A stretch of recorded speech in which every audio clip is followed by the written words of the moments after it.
Surat international airport પર bomb મૂકવાની વાતને લઈને પોલીસ દોડતી થઈ છે।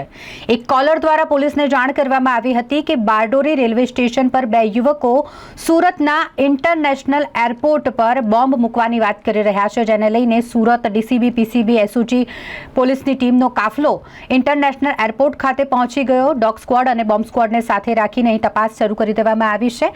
આ ચેકિંગમાં સીઆઈએસએફની ટીમ પણ જોડાઈ ગઈ છે।